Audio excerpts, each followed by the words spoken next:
Bienvenidos una vez más a Reflexionando. Ya estamos en la segunda semana del estudio del Evangelio de Juan.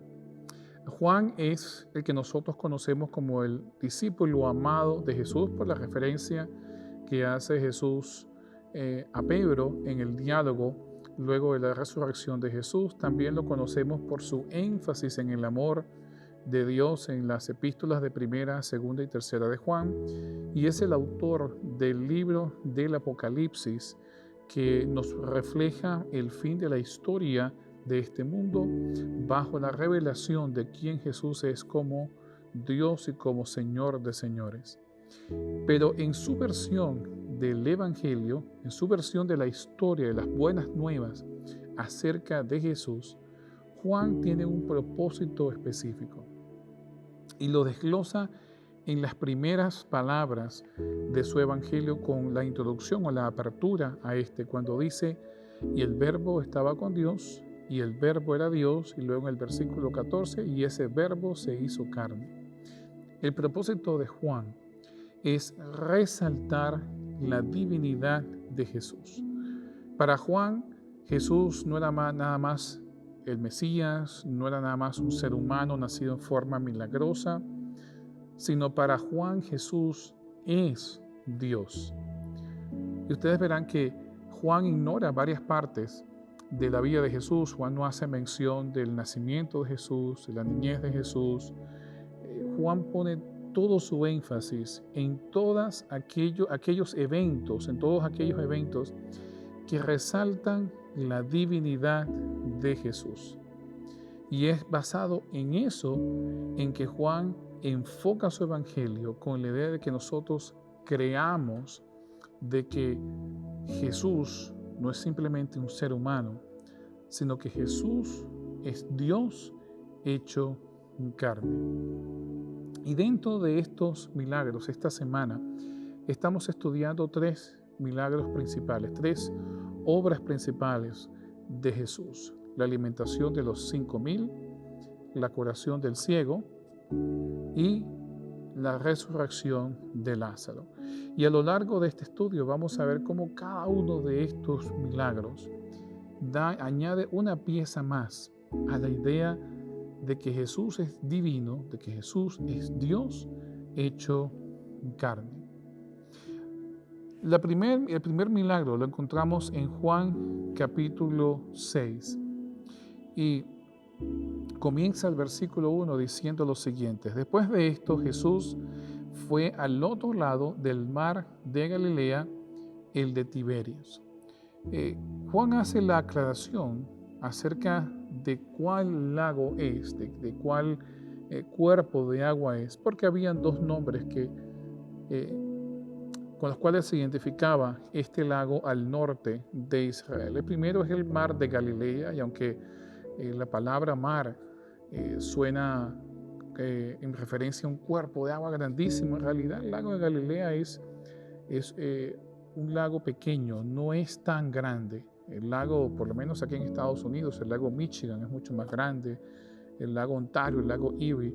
El lago de Galilea es un lago pequeño. Para cruzarla de un lado al otro tomaría menos de un día. Es un lago bastante pequeño. Pero en las cercanías de este lago, en una villa antigua en el Nuevo Testamento, se construyó una ciudad. Herodes Antipas construyó una ciudad llamada Tiberias, aproximadamente en el año 17 o 18, al emperador de Roma llamado Tiberius, que es el emperador que está vivo cuando Jesús es crucificado, es quien está en poder. Y de allí gradualmente el nombre fue pasando de la ciudad, de hacer referencia a la ciudad, a hacer referencia justamente a este lago, que también se llamaba el lago Kinereth, en alusión posiblemente a su forma parecida a una lira.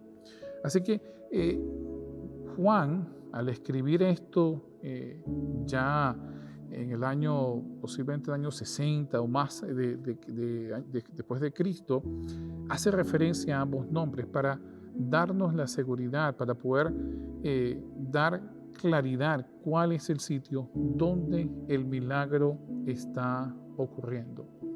Así que este se encuentra al norte de Israel. Y ustedes ven que en la parte norte y en la parte sur, el río Jordán desemboca y también sale una parte del río Jordán hacia el sur que eventualmente termina desembocando en lo que se conoce como el Mar Muerto. Juan localiza este milagro cerca de la celebración de la Pascua. Estaríamos hablando posiblemente del mes de abril en el año 32 después de Cristo. Cuando usted va al mar de Galilea, usted va a notar que hacia el área de Jordania, o hacia el este y hacia el norte, se encuentra una serie de montañas. Hoy en día se conocen como las montañas de Golán o las colinas de Golán, que si usted está siguiendo el conflicto que ocurre hoy entre Israel y el Líbano y el grupo Hezbollah, ustedes van a notar que los cohetes que lanzan casi siempre son hacia esta zona porque es la zona fronteriza entre el Líbano e Israel. Y justo después de esto, entonces se encuentra el mar de Galilea. Y la historia nos dice que Jesús vio que una gran multitud se sentó. Lo habían estado siguiendo sus enseñanzas.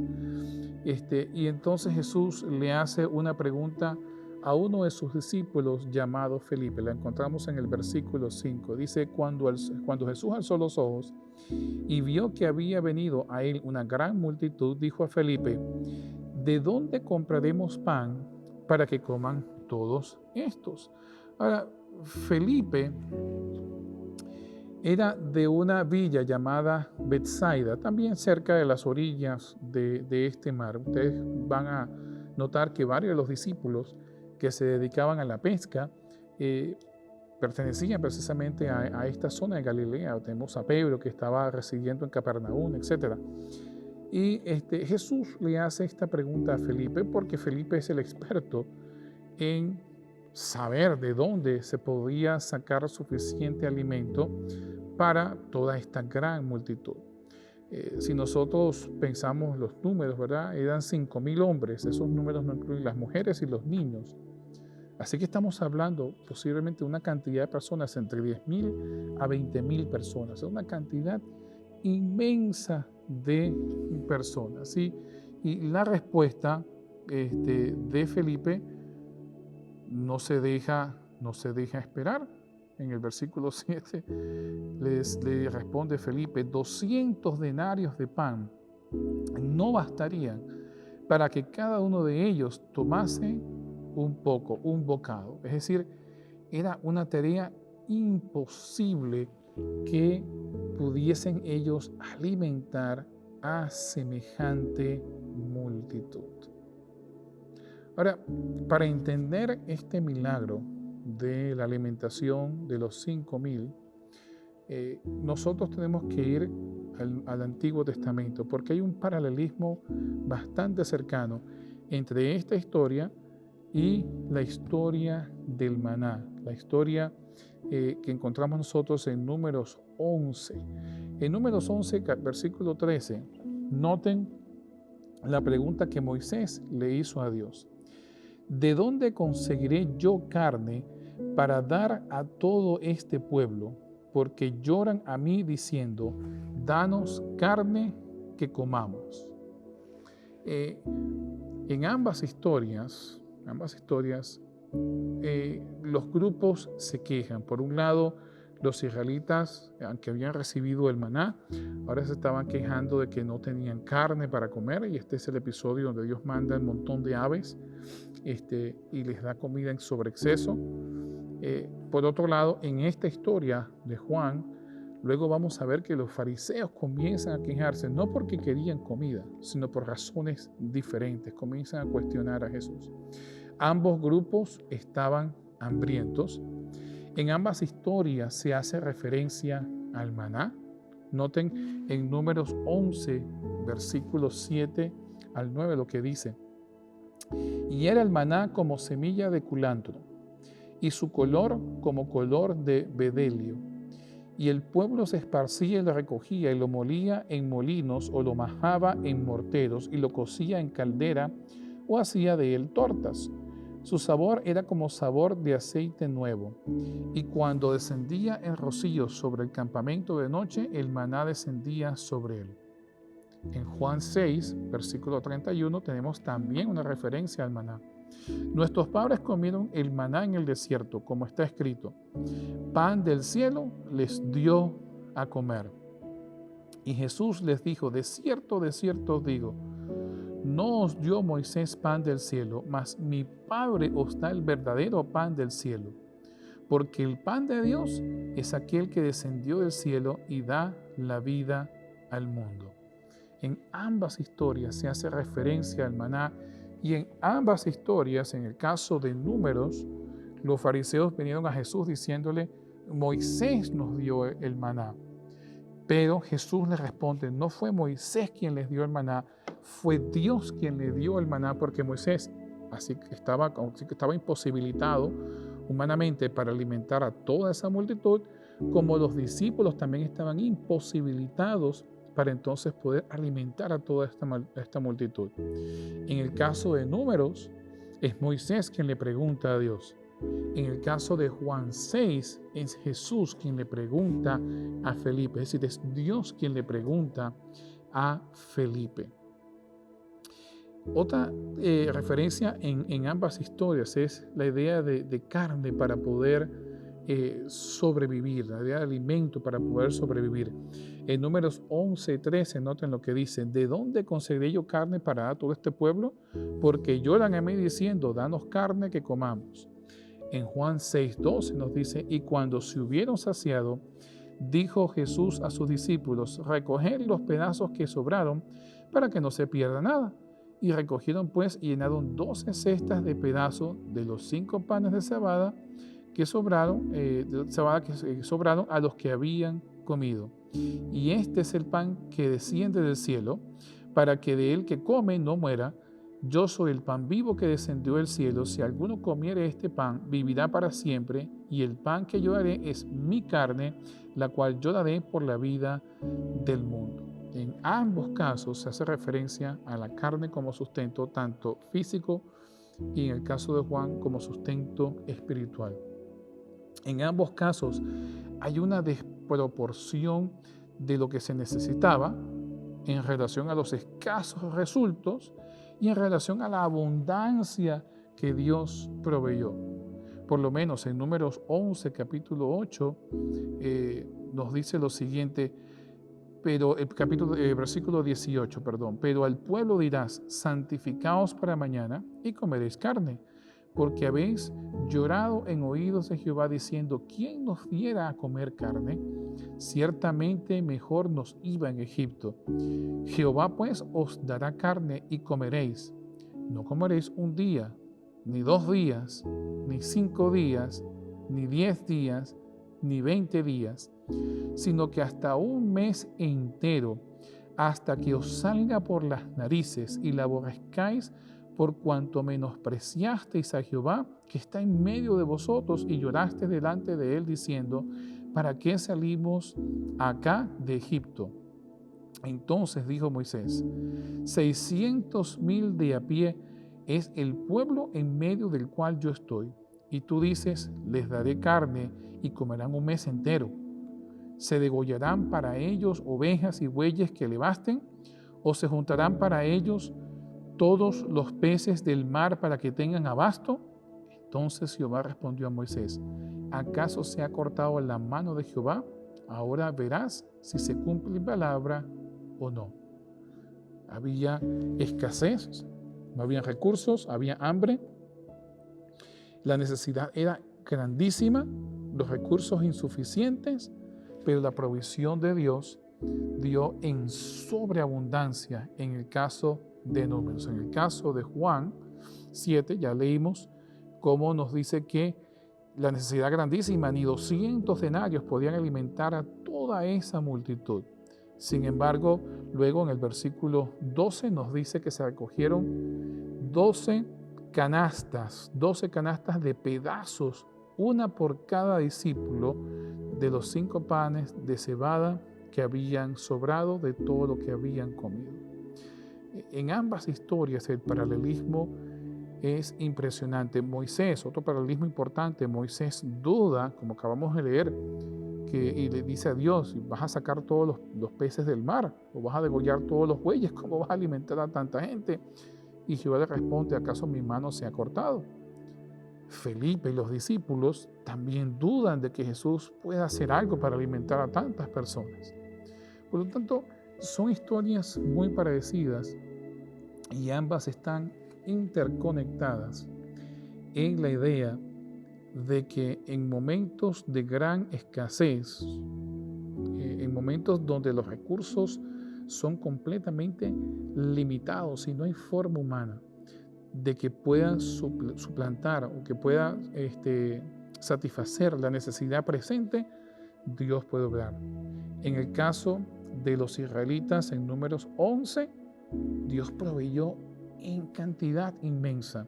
En el caso de Juan, de esta alimentación de los 5.000 a las orillas del mar de Galilea, Jesús proveyó en sobreabundancia.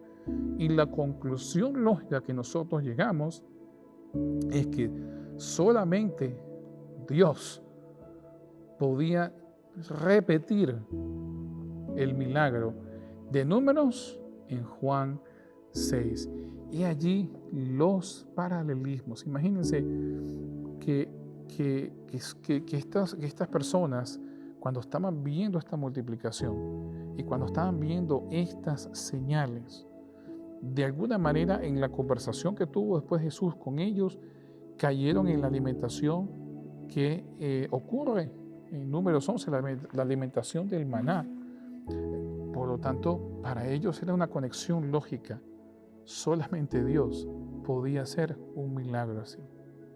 Pero aparte de eso hay una conexión mesiánica, porque en las ideas mesiánicas que existían en la tradición judía y que también existían en la tradición posterior cristiana, se hablaba del banquete del Mesías. Por lo tanto, Dios estaba hablando acerca de la idea de que a posterior también ellos comerían. De hecho, en el mensaje a Pérgamo nos habla del maná escondido. Y en la tradición judía también nos habla de este banquete mesiánico donde se volvería a repetir este milagro de sobreabundancia. Y esto también nos da una idea acerca de lo costoso que era el frasco de nardo que María Magdalena derramó sobre los pies de Jesús. Costaba 300 denarios, imagínense. Y Felipe bebía como 200 denarios, una cantidad bastante inalcanzable para poder alimentar a toda esta cantidad de gente. El denario era el salario más o menos de un día para una persona. Así que si nosotros descartamos los sábados para poderse ganar 200 denarios, estamos hablando de más de un año de trabajo para poder alcanzarlo. Si nosotros sacamos desde el punto de vista judío los sábados y los días festivos. Pero eso nos lleva a hablar acerca del pan de cebada, el pan que Jesús multiplicó. Ahora, los registros antiguos nos dan a entender que esto era comida dedicada a los pobres. En realidad no era una comida que las personas de mayor poder financiero degustaban o usaban porque pues, su sabor era desagradable, no era un sabor que fuera agradable al paladar. El filósofo judío Philo nos dice que los productos de cebada eran adecuados para animales irracionales y personas en circunstancias no favorables. Por lo tanto, lo que esta gente comieron no era comida exquisita, sino era comida dedicada, usada por las personas de menos poder adquisitivo. Los pescados se usaban en un proceso de disecación o de secado para poder preservarlos. Recuerde que en esta época no había neveras ni nada de eso, no existía la electricidad, por lo tanto los procesos para preservar los alimentos eran bastante diferentes. De hecho, hay récords históricos que hablan acerca de los olores en Jerusalén cuando usted pasaba por la área de las carnes, porque pues eran bastante fuertes y desagradables. Y para poder mantener el pescado, pues se hacía el proceso de secado a fin de que poder permitir que esto durara, el pescado durara lo más posible, y también se pasaba por un encurtido hecho de pepinillo. Por lo tanto, el sabor del pescado es un sabor ácido. Así que tenemos panes de cebada que no eran agradables al paladar y pescados que eran ácidos. Y esto fue justamente lo que Jesús usó para poder entonces multiplicar y alimentar a estas personas. Luego que Jesús los alimenta, los pedazos que se recogen se llenan en 12 cestas. Y esta cantidad también es alusiva, es representativa, simbólica, no solo de la comunidad de Israel, sino también de la comunidad cristiana. Tenemos 12 tribus y tenemos 12 discípulos. Y la idea de esto es la continuidad del pueblo de Dios. Es decir, el pueblo de Dios no cesa con la inexistencia de Israel. Una vez que Israel deja de existir, la comunidad de Dios continúa a través del ministerio de los 12 discípulos. Jesús tenía mucho más que 12 discípulos, tenía como 120 discípulos, sin contar varias de las mujeres que lo estaban siguiendo. Pero estos 12 eran representativos, eran los 12 que Jesús había escogido para tener mayor intimidad con ellos, mentorearlos y enseñarles a fin de que ellos tomaran ese conocimiento y lo pasaran a las siguientes generaciones. Y ese acto de continuar esa comunidad que seguiría anunciando las buenas nuevas de Dios, el reino de Dios, es representada en esa comunidad de 12. Y esas 12 canastas nos ayudan a entender que Jesús también está haciendo alusión a esta continuidad. Nos dice el versículo 14 en Juan 6, que aquellos hombres entonces, viendo la señal que Jesús había hecho, dijeron: verdaderamente es el profeta que habría de venir al mundo. Cuando ellos hacen esta alusión, están haciendo referencia al libro de Deuteronomio. Y Deuteronomio versículos 15 al 18. Se los voy a leer para su conveniencia. Profeta en medio de ti, de tus hermanos, como yo te levantará Jehová tu Dios. A él oiréis conforme a todo lo que pediste a Jehová tu Dios en Horeb el día de la asamblea, diciendo: no vuelva yo a oír la voz de Jehová mi Dios, ni vea yo más este gran fuego para que no muera. Y Jehová me dijo: han hablado bien en lo que han dicho. Profeta les levantaré de en medio de sus hermanos como tú, y pondré mis palabras en su boca, y él les hablará todo lo que yo le mandare. Cuando Dios hace esta declaración, la hace en reacción a Israel, que le pide a Moisés: no queremos hablar con Dios directamente, ya que sentía miedo por la manifestación de la presencia de Dios mediante el fuego, relámpagos, y pues sentía que era necesario un mediador entre ellos y Dios. La promesa la declaración es que Dios levantaría un profeta y hablaría a través de él, y entonces a él le escucharían. Es una alusión también directa a lo que ocurriría luego, posteriormente, en lo que se conoce como el Mesías o el siervo de Dios, y que se cumple en la vida de Jesús. Es decir, Jesús al hacerse carne, al verbo hacerse carne, al Dios encarnizarse, se cubrió de un manto para entonces poder hablar directamente con nosotros y poder manifestar al ser humano su voluntad y las cosas que Él quería que el ser humano hiciera para poder obtener entonces la salvación. Por eso Juan nos habla acerca de creer, Juan 3:16, porque de tal manera amó Dios al mundo que dio su Hijo unigénito, para que todo aquel que en él crea no se pierda, mas tenga vida eterna.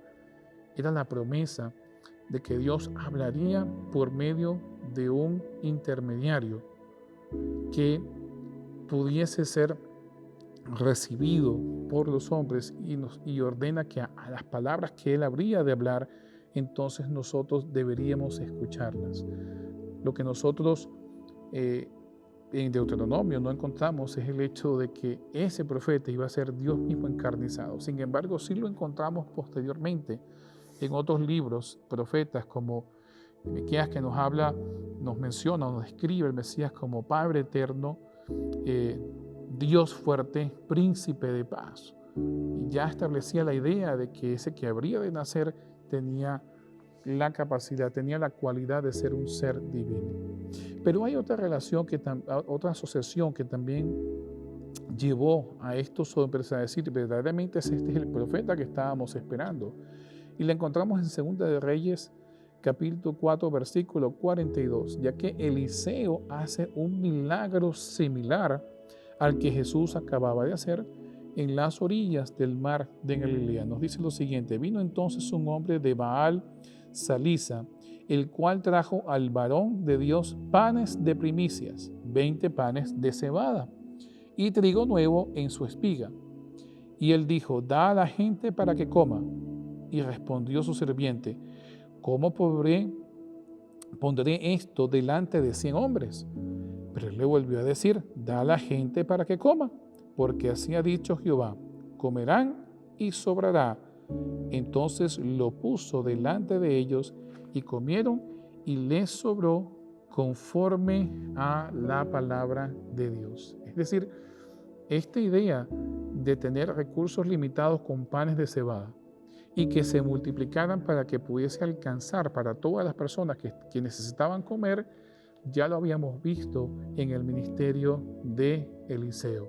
Y ahora nuevamente se vuelve a repetir en la historia de Jesús, y al estar los presentes, ver este milagro, hicieron la conexión de la obra de un profeta y el profeta que habría de venir.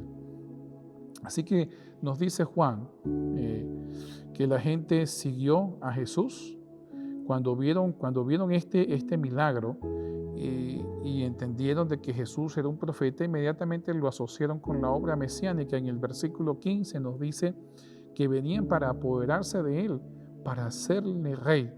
Así que Jesús decide irse solo al monte solo, y al anochecer entonces sus discípulos descendieron al mar. Pero la gente continuó buscándolo, y el día siguiente, estando ya en las orillas, llegaron los barcos con las personas que todavía buscaban a Jesús. Y Jesús se queja de la razón por la cual las personas comienzan a buscarle a Él. De hecho, Jesús les dice a ellos: ustedes me andan buscando porque se saciaron, porque comisteis pan y os saciaste. Versículo 26. Y le responde a ellos y les dice: trabajad no por la comida que perece, sino por la comida que a vida eterna permanece, el cual el Hijo del Hombre os hará, porque a este señaló Dios el Padre. Cuando Jesús hace esta alusión, se encontraba al noroeste del lago, en la villa de Capernaum, de donde justamente venía o donde vivía Pedro, en la casa de su suegra. Y al hacer esta referencia, Jesús estaba hablando acerca de la idea en la tradición judía que asociaba al Torá con el pan. Para los judíos el Torá era el pan espiritual, y no solo el pan, sino que también era el camino hacia Dios. Por lo tanto, si usted quería obtener una vida eterna, si usted quería tener una relación con Dios, pues entonces tenía que usar el Torá. Y ese era el alimento espiritual que ellos podían recibir. Pero Jesús les dice a ellos que no es por medio del Torá. Al ellos ver esta manifestación, este milagro, ellos pensaban, este es el Mesías que ha de venir, este es el que va a libertar. Y por eso querían coronarlo rey. Y asociaban todo esto porque pensaban, Jesús está cumpliendo lo que el Torá dice. Sin embargo, Jesús les da una idea diferente. Jesús les está hablando el pan que permanece para siempre, que les puede dar el acceso a la vida eterna, no es el pan que ustedes piensan que tienen, sino es el pan que yo les voy a dar. Hace una alusión para cambiar ahora la idea de el Torá hacia las palabras que Jesús tiene que decir.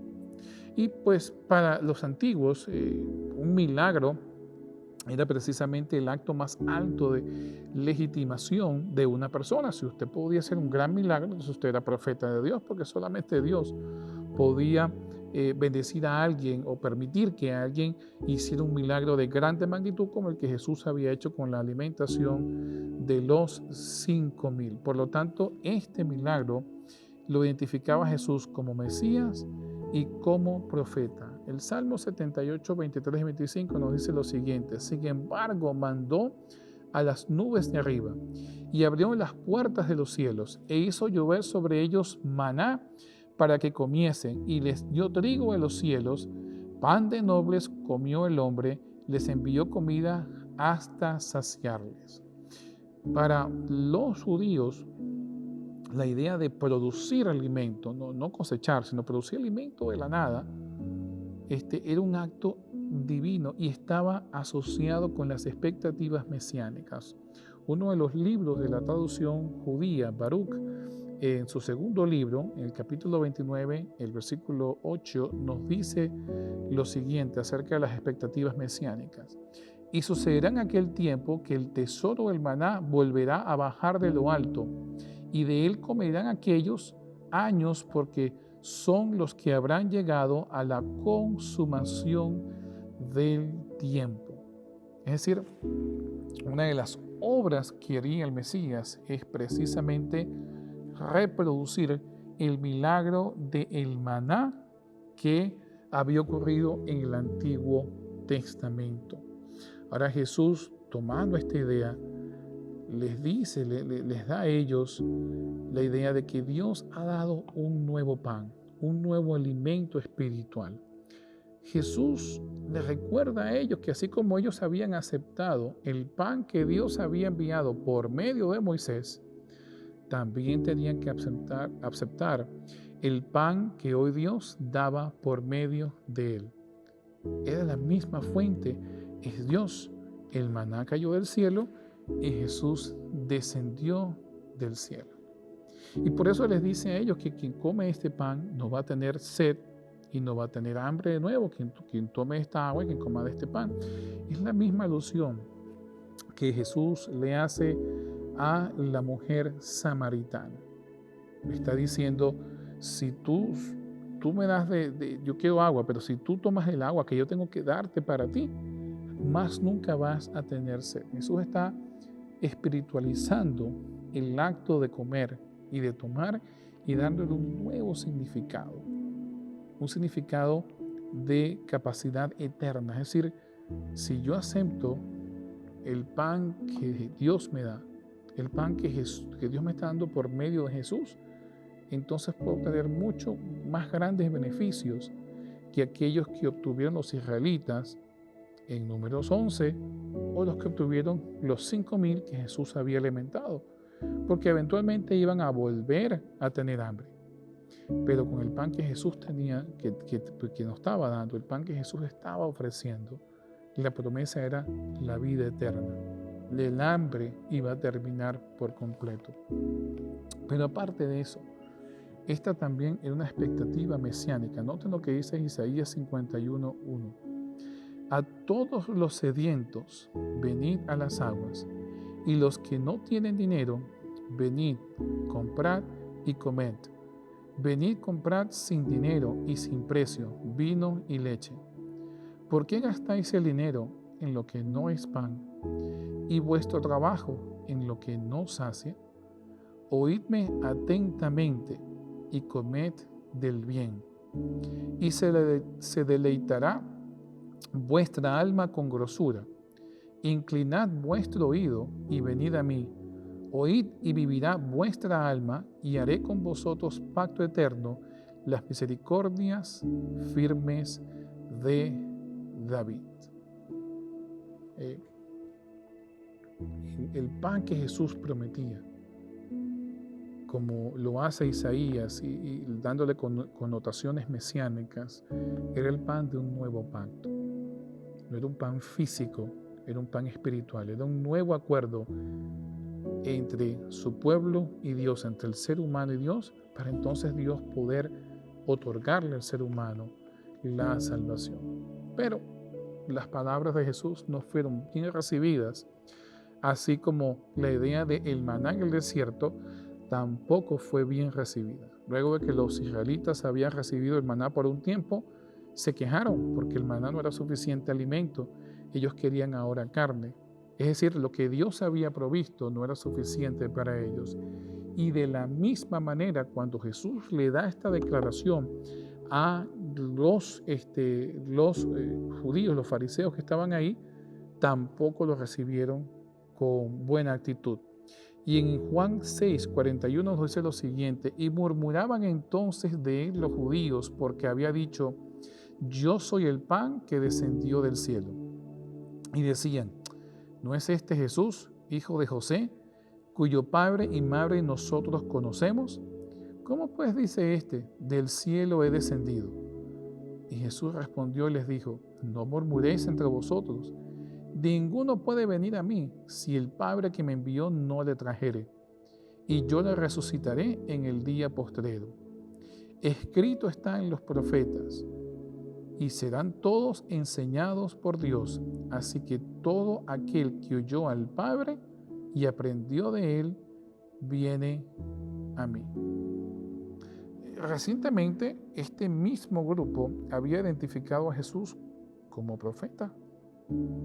Habían visto que el milagro que él había hecho solamente lo podía hacer alguien a quien Dios se lo hubiese otorgado, como había pasado en el caso de Eliseo y como había pasado en el caso de Moisés.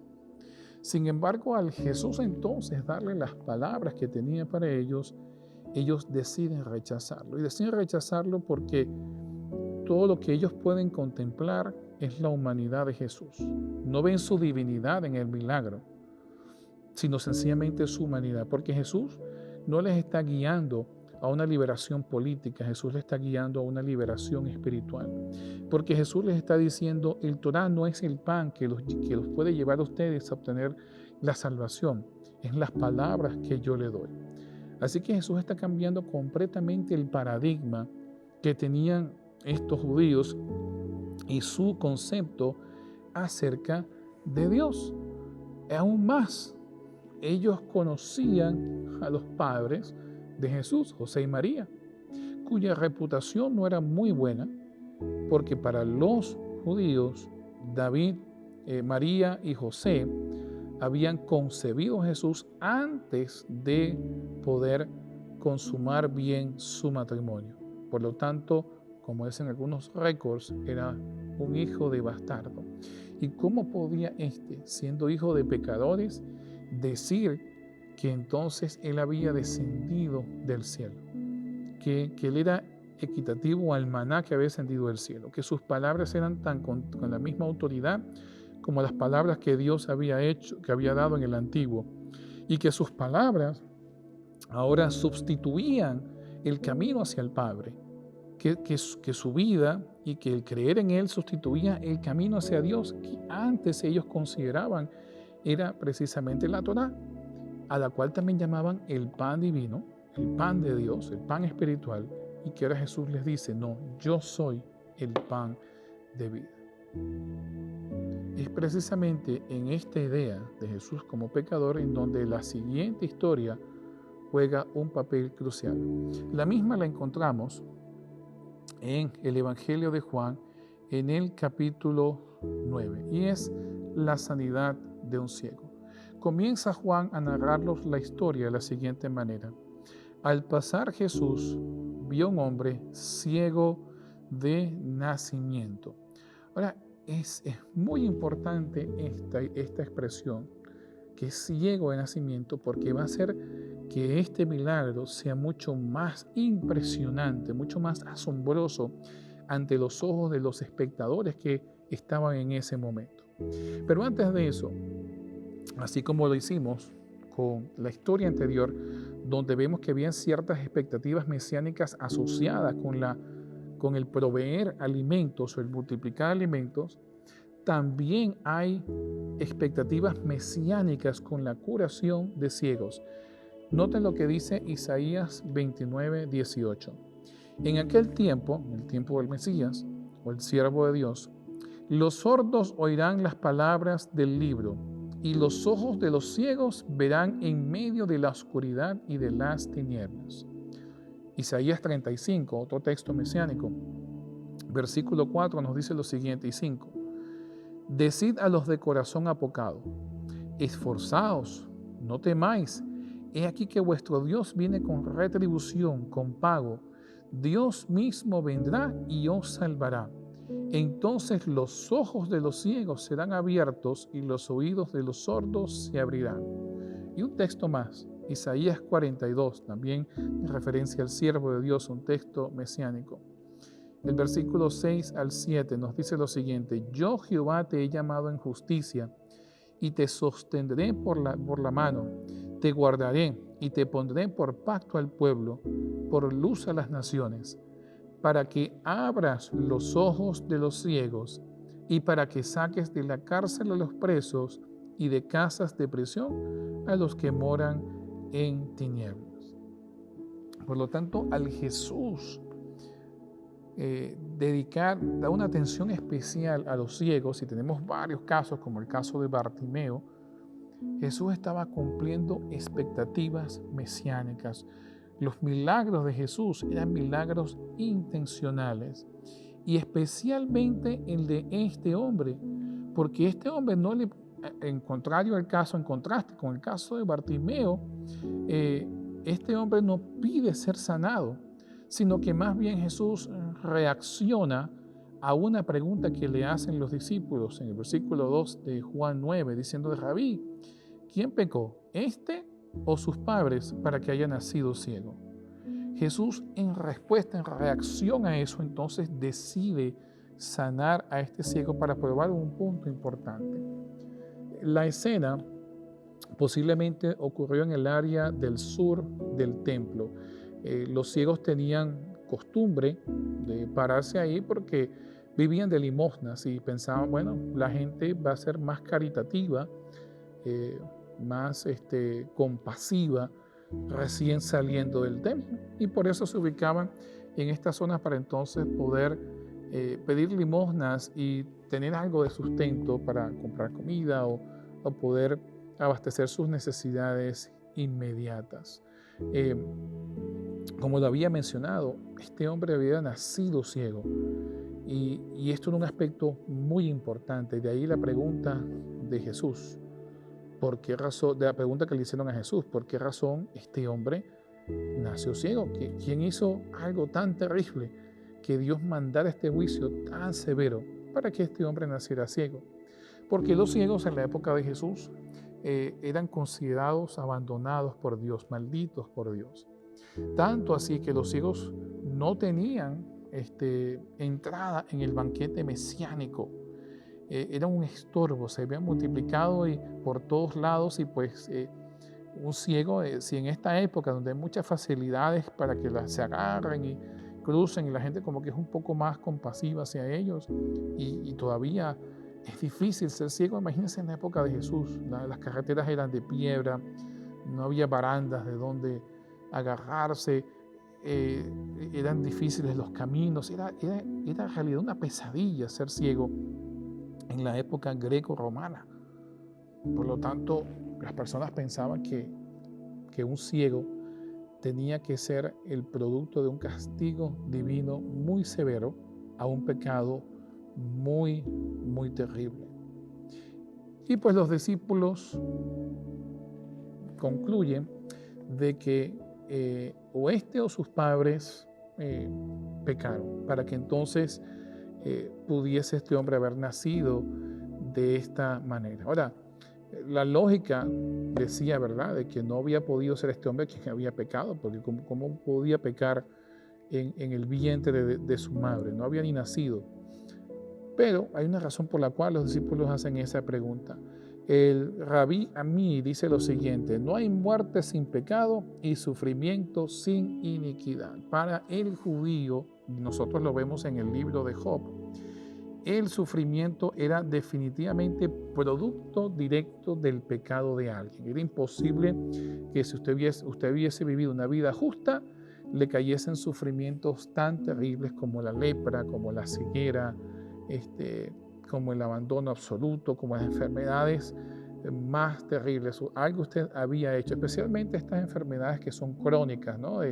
Como la sordera, el ser mudo, el ciego, la parálisis, son enfermedades crónicas y las personas decían, bueno, Dios manda castigos a personas cuyos padres o ellos mismos han cometido este tipo de pecados, y los discípulos tenían esta mentalidad. Ahora, en alguna literatura judía, la literatura judía tradicional, especialmente en el canto de Rab y de Ruth Rab, habla acerca de una mujer embarazada que entró a un templo pagano y estaba adorando, y menciona cómo el feto participaba también en este rito de adoración. En un targum arameo, habla la historia acerca de dos padres que trajeron a su hijo rebelde a los ancianos, a los rabís, diciendo: nosotros hemos transgredido el decreto de la palabra del Señor, porque nuestro hijo nos ha nacido a nosotros, terco, rebelde, glotón con la carne y un borracho con el vino. Así que dentro de ciertas tradiciones judías era posible concebir el hecho de que un feto podía participar en algún tipo de acto pecaminoso de los padres, o que los padres, por algún tipo de pecado o transgresión, entonces las consecuencias de sus pecados, los juicios de esos pecados cayesen sobre sus hijos. Y los discípulos, teniendo esto en mente, entonces le hacen esta pregunta a Jesús. Y la respuesta de Jesús no se hace esperar. Versículo 3 de Juan 9. Jesús respondió: no es que pecó ni sus padres, sino para que las obras de Dios se manifiesten en él. Me es necesario hacer las obras del que me envió.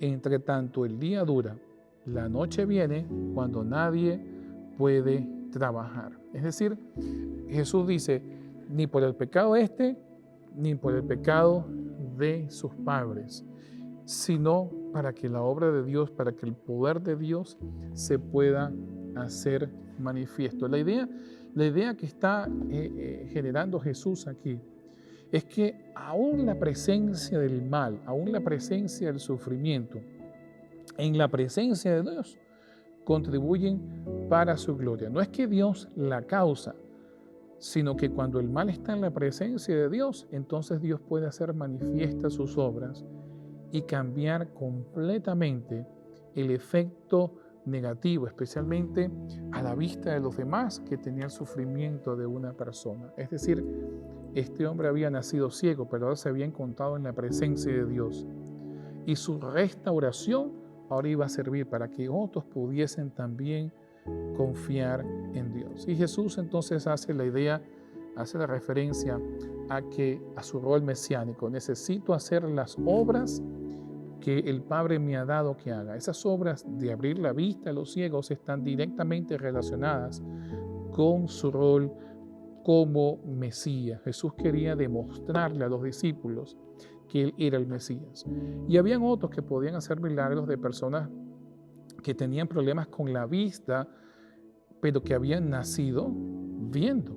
De hecho, hay varios ungüentos, el colirio, que se mencionan en el Apocalipsis, que proviene del culto a Asclepios y que se usaba para una persona que estaba teniendo problemas en la vista. Por lo tanto, era posible hacer milagros a personas que habían nacido viendo, pero que habían perdido la vista a lo largo de su vida o que tenían problemas para poder ver. En este caso, este milagro es mucho más grande porque este hombre había nacido ciego y solamente el Mesías podía hacer un milagro, solamente Dios podía hacer un milagro de esta magnitud. Pero lo más interesante de esto es la forma en que Él hace el milagro. Dicho esto, escupió en tierra e hizo lodo con la saliva y untó con el lodo los ojos del ciego. Y le dijo, ve a lavarte al estanque de Siloé, que traducido es enviado. Fue entonces y se lavó y regresó viendo. Ahora, nosotros hemos visto ya algunos milagros de Jesús que tienen un modus operandi similar. En Marcos 7 nos dice lo siguiente, y tomándole aparte de la gente, Jesús metió los dedos en las orejas de él y escupiendo tocó su lengua. Esto es cuando Jesús sanó al sordo en la ciudad de Decápolis, la región de Decápolis, de las 10 ciudades. En Marcos 8:22 nos dice que vino luego a Betsaida y le trajeron un ciego y le rogaron que le tocase. Entonces, tomando la mano al ciego, le sacó fuera de la aldea y escupiendo en sus ojos, le puso las manos encima y le preguntó si veían algo. Por lo tanto, no era la primera vez en que Jesús usaba este método un poco no tradicional para nosotros para poder hacer este milagro. Ahora, según las tradiciones rabínicas, la saliva de un primogénito tenía propiedades curativas por ser el primogénito. Sin embargo, la oposición al uso de saliva para ejercer algún tipo de curación era bastante fuerte porque la saliva era usada en prácticas mágicas. Dentro de la leyenda o de la mitología de Asclepios, el dios de la sanidad en la época greco-romana, existe la historia de un soldado ciego llamado Valerius Aper, que fue sanado por Asclepios usando saliva en sus ojos. Así que muchos rabís condenaban el uso de la saliva. De hecho, era posible también clasificar a una persona como inmunda si la saliva de otra persona caía sobre él. El Levítico 5, hablando de una persona que sufría de flujo de sangre, nos dice que si el que tiene flujo de sangre, de flujo de corporales, escupiere sobre el limpio, lavará sus vestidos y después de haberse lavado con agua, será inmundo hasta la noche.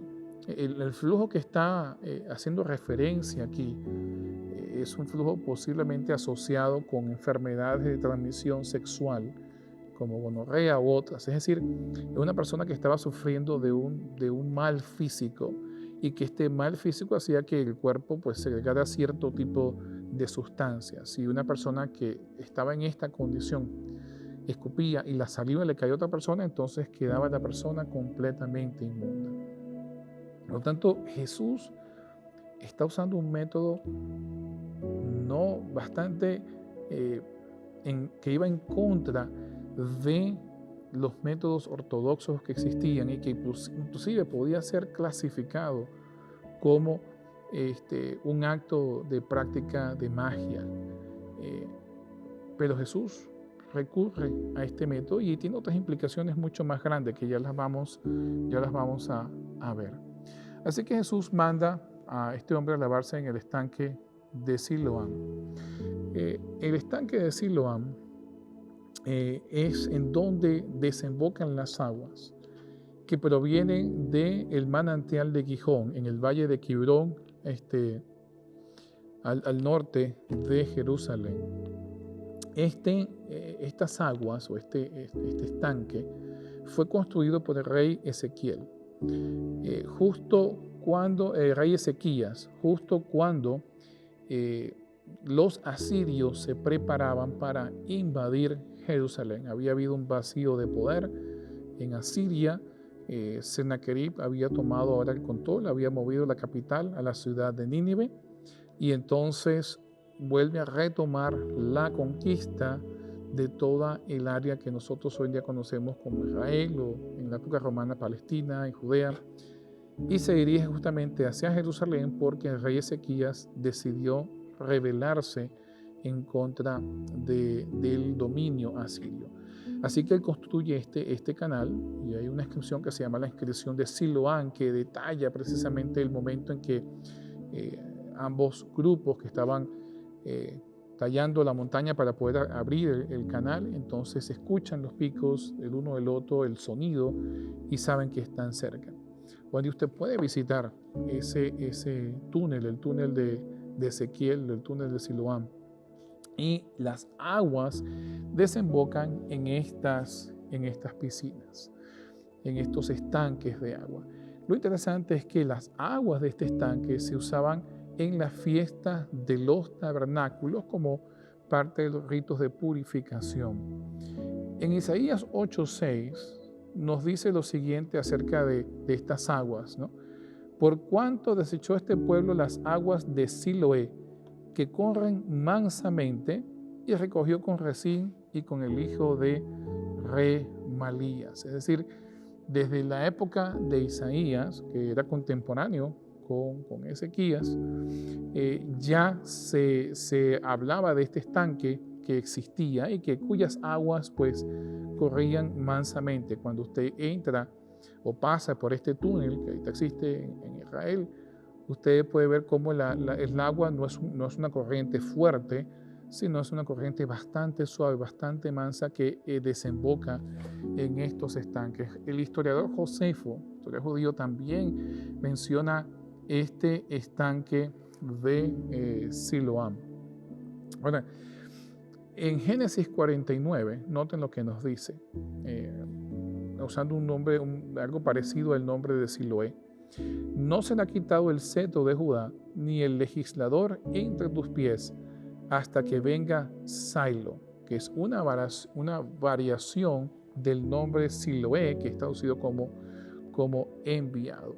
Los judíos y los cristianos interpretaban este pasaje en Génesis 49 como un pasaje, como un texto mesiánico.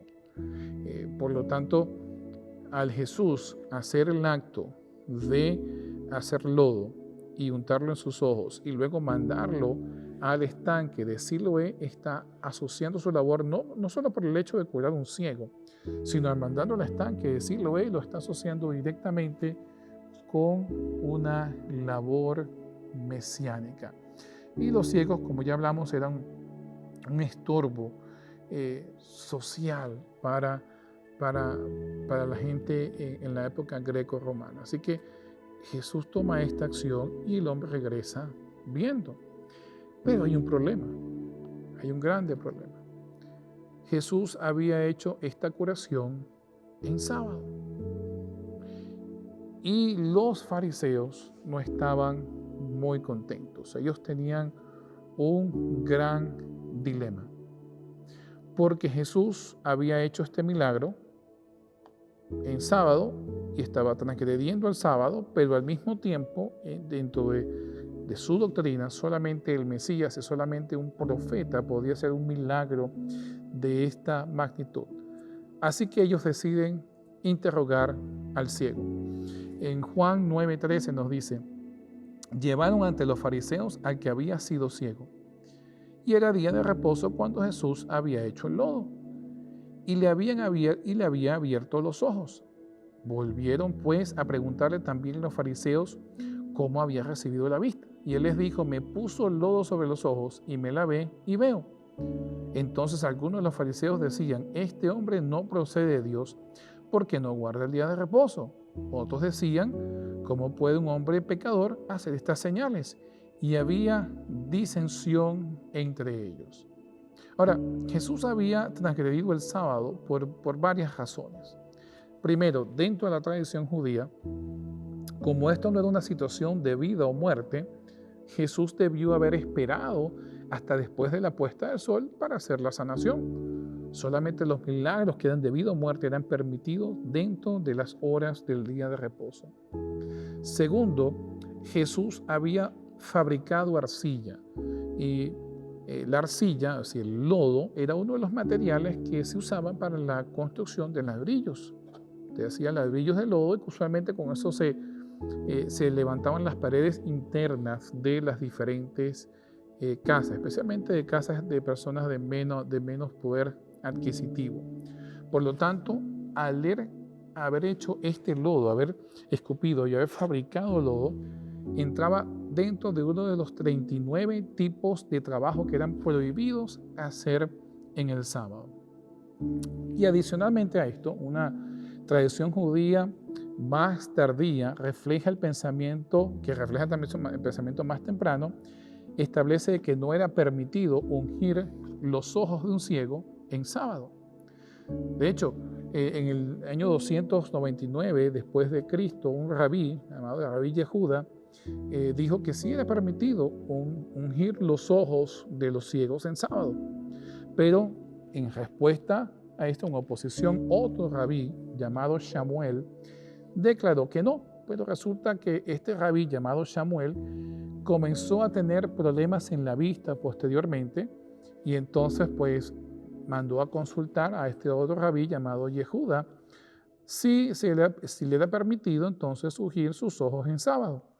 Y en respuesta, el rabí Yehuda le dice que sí era permitido a todos los demás, pero no al rabí Shamuel.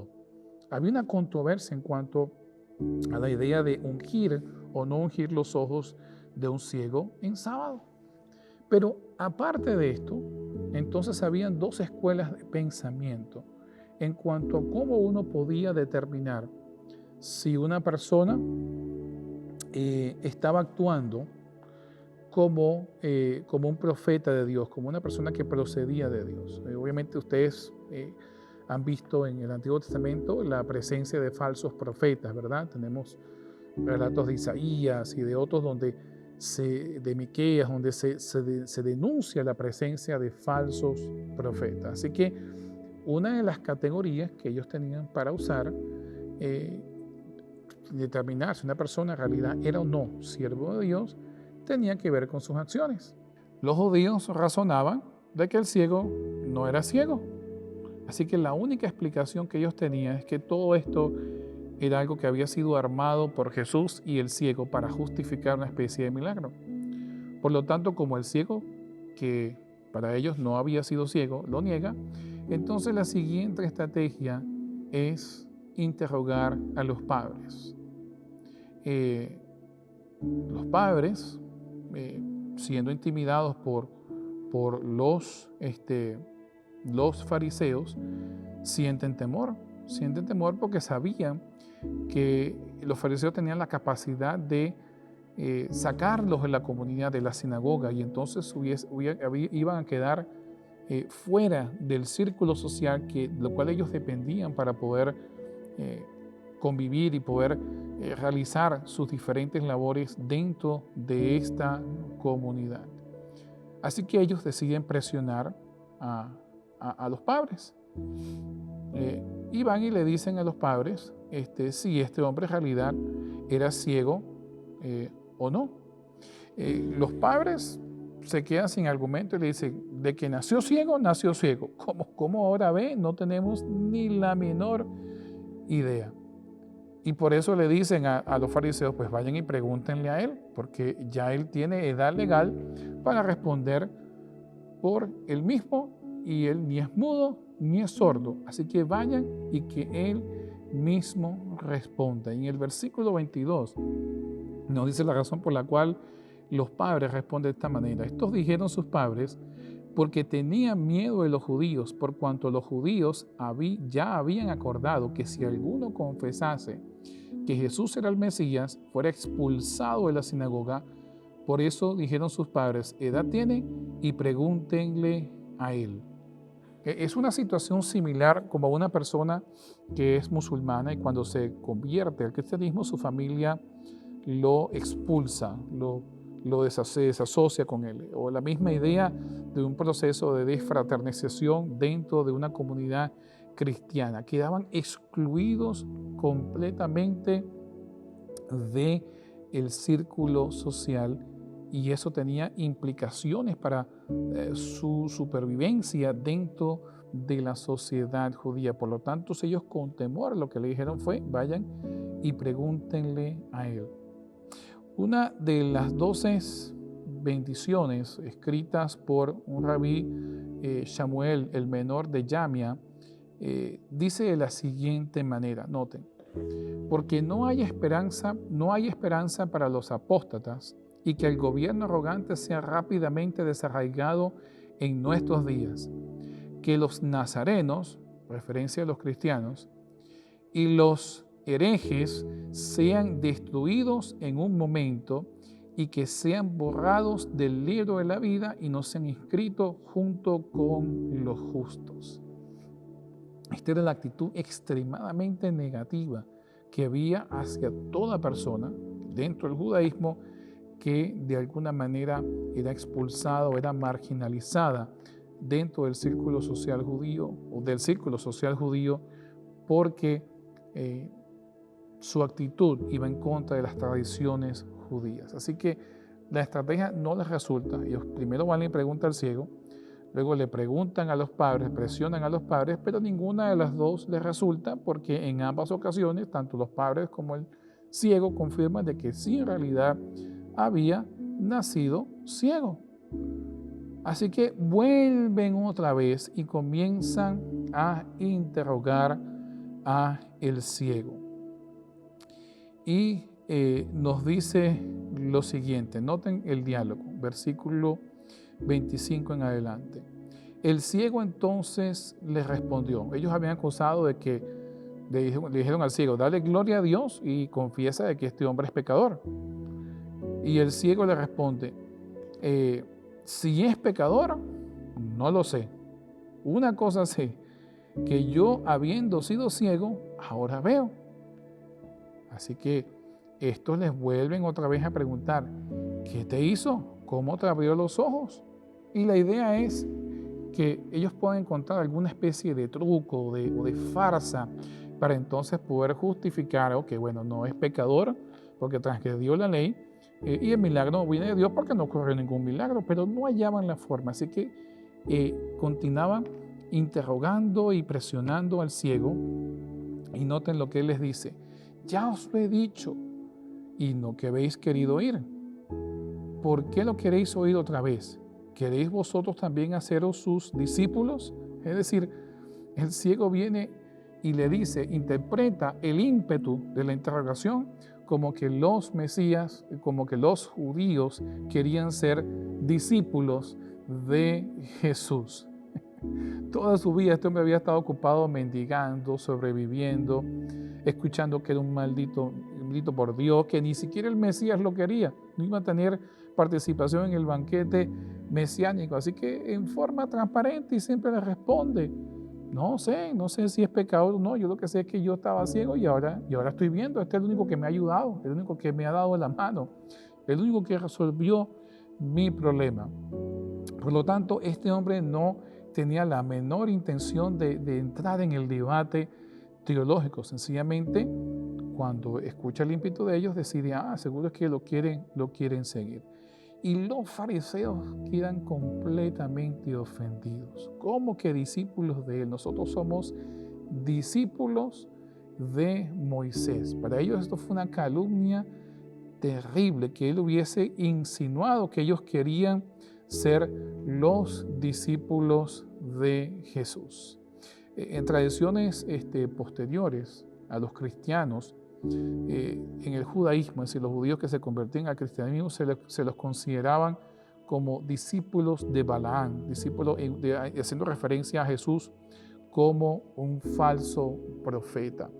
Era una aberración completamente para ellos que les hubiese insinuado semejante barbaridad. En el versículo 30, este hombre le responde, bueno, pues esto es lo maravilloso, que vosotros no sepáis de dónde sea, y que a mí me abrió los ojos. Es decir, si ellos razonaban de acuerdo a la escuela de Giliel, entonces, si no era Dios, no podía hacer el milagro. Por lo tanto, si hizo el milagro, entonces definitivamente provenía de Dios. Y noten el argumento que usa el ciego. Y sabemos que Dios no oye a los pecadores, usando precisamente el argumento que ellos tenían de que a un pecador Dios no podía darle, a un transgresor de la ley, Dios no podía darle la capacidad de hacer un milagro. Pero si alguno es temeroso de Dios y hace su voluntad, a ese oye. Desde el principio no se ha oído decir que alguno abriese los ojos a uno que nació ciego. Es decir, le había escuchado toda su vida como o sus padres o él habían pecado y por eso había nacido ciego, que era un maldito de Dios. Por lo tanto, no se había escuchado esto. A uno que hubiese nacido viendo y luego hubiese perdido la vista, sí, esos milagros se habían ocurrido. Pero uno que hubiese nacido completamente ciego, no, eso hubiese sido imposible. Por lo tanto, si no viniera de Dios, nada podría ser. Así que el ciego les da la opción lógica. El problema no estaba en la acción de Jesús. El problema era en los límites de su tradición. Ellos habían clasificado una transgresión del sábado que no era una transgresión del sábado. La lógica, después de buscar todos los lados de su hipótesis anterior, es que Dios no escucha al pecador y que Jesús había transgredido la ley, por lo tanto el milagro era una farsa, y darse cuenta de que no existía ninguna posibilidad de comprobarla, este ciego les recuerda la otra opción. Jesús no es pecador, y solamente si Dios estuviese en armonía con sus acciones, entonces podía el milagro de sanar a un ciego de nacimiento ser posible. Pero ante este argumento, estos fariseos se enfrascaron más en su posición y entonces sencillamente satanizan al ciego, le dicen, tú naciste en pecado, ciego inútil, y sencillamente lo descartan por completo. Eso es cuánta ceguera nos puede producir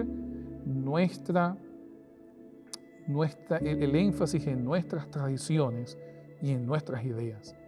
Cuando nosotros anteponemos nuestro fundamentalismo, nuestras tradiciones por encima del texto y no permitimos que Dios nos traiga nueva luz. Y creo que la mayor evidencia de esto es en el siguiente milagro, la resurrección de Lázaro. Jesús se espera, cuando llegan las noticias de que Lázaro había muerto, Jesús decide esperar para llegar a la tumba de Lázaro luego de que han pasado 3 días, es decir, al 4.º día. Y la razón principal de ello es porque dentro de la tradición judía existía la idea que una persona podía ser resucitada dentro de los 3 primeros días. Si la persona no era resucitada dentro de los 3 primeros días, entonces el alma ascendía a Dios y solamente Dios podía hacer un milagro de esa magnitud. Jesús esperó los 3 días. De hecho, a los 3 días usualmente los familiares iban a revisar el cuerpo en la tumba para asegurarse que la persona en realidad había muerto. Así que Jesús esperó los 3 días y al 4.º día apareció. Y ustedes conocen la historia, no la voy a detallar. Cuando se acerca a la tumba, los judíos pensaban que iba a llorar. Marta y María no pensaban que Jesús iba a resucitar a Lázaro porque ya habían pasado los 3 días, ya era imposible.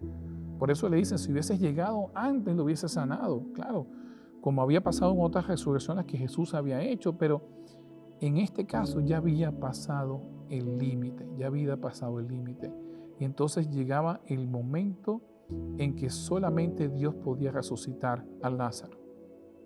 Y al llegar Jesús y decir, Lázaro ven fuera, y Lázaro salir, dejó con comprobado delante de todos los que estaban presentes de que Jesús no era simplemente un ser humano, que Jesús era Dios y que como Dios había hecho el milagro impensable que nadie podía hacer.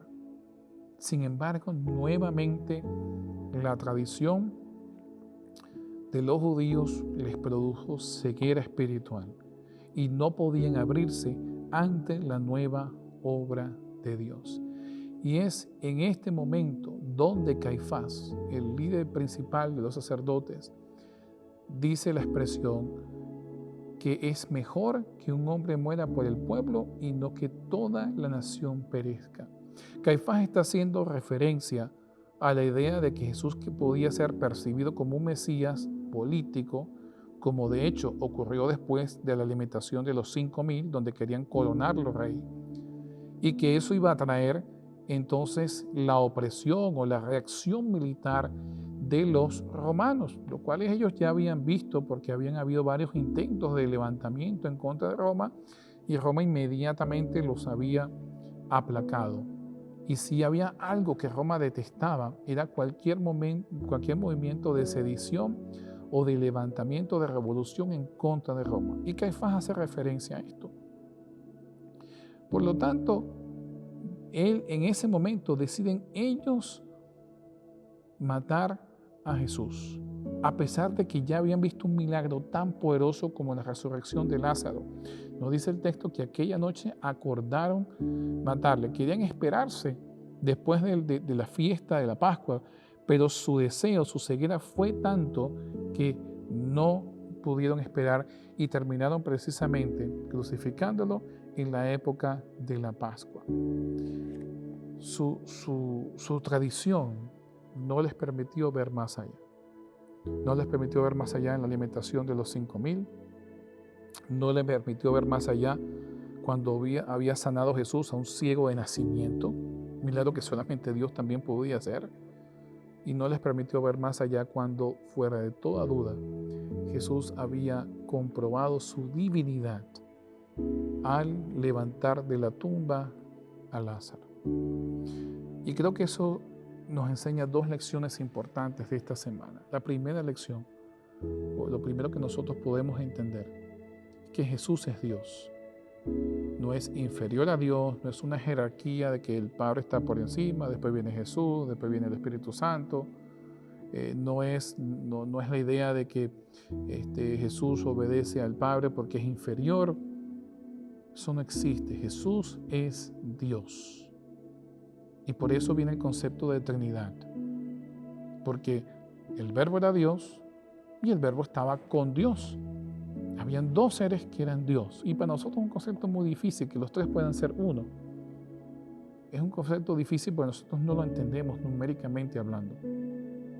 Pero el Evangelio de Juan nos deja claro, a través de sus milagros y a través de las expresiones que usa Juan, de que Jesús es divino, Jesús es Dios.